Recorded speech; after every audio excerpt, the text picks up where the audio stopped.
Meus direitos.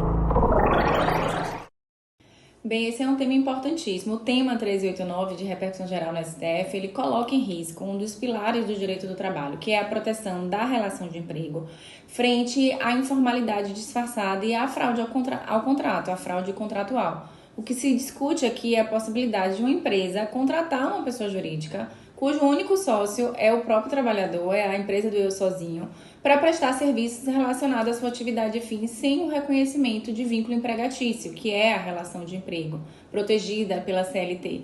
Ou seja, o STF ele está prestes a decidir se é constitucional a prática de pejotização. Esse termo é importante de ser compreendido.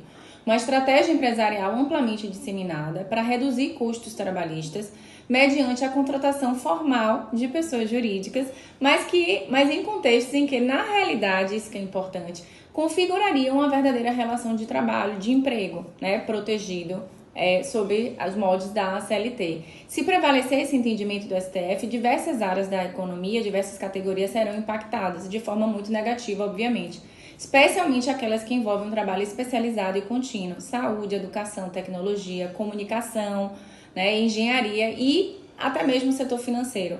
Nesses segmentos já se observa uma crescente pressão para que trabalhadores abdiquem a proteção seletista em troca de uma suposta liberdade contratual. Há uma efetiva pressão, uma determinação para que se constitua essa PJ, o que na verdade, como dito, é imposto de uma forma unilateral pelas empresas. Do ponto de vista jurídico, é importante mencionar que a pejotização ela colide frontalmente com os princípios fundamentais do direito do trabalho, especialmente com o princípio importantíssimo da primazia da realidade, vale o que de fato aconteceu, segundo o qual define a existência ou não de um vínculo empregatício, né? São justamente a presença dos elementos fáticos dessa relação, subordinação, habitualidade, pessoalidade, onerosidade, enfim. Ainda que haja um contrato entre pessoas jurídicas, se esses elementos estiverem presentes, se essas características estiverem lá, essa relação ela deve ser reconhecida como de emprego. Esse é o entendimento, né, consolidado pela jurisprudência há muito tempo no âmbito do Tribunal Superior do Trabalho. A decisão ela rompe, portanto, com a tradição protetiva do direito trabalhista.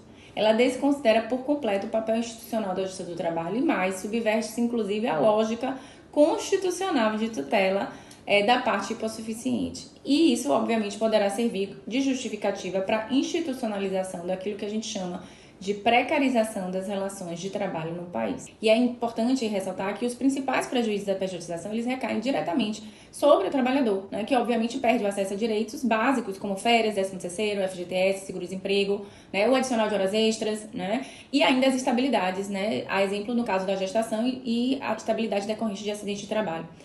E, obviamente, esse trabalhador ainda fica responsável por arcar com tributos e encargos que, na verdade, deveriam ser suportados pelo empregador. É importante, para finalizar, dizer que o que se pretende com o tema 389 é legitimar a regra como uma exceção. É permitir que o modelo fraudulento ele seja juridicamente aceito como uma prática válida. E, nesse caso, diante dessa ameaça, é fundamental, eu diria, a mobilização.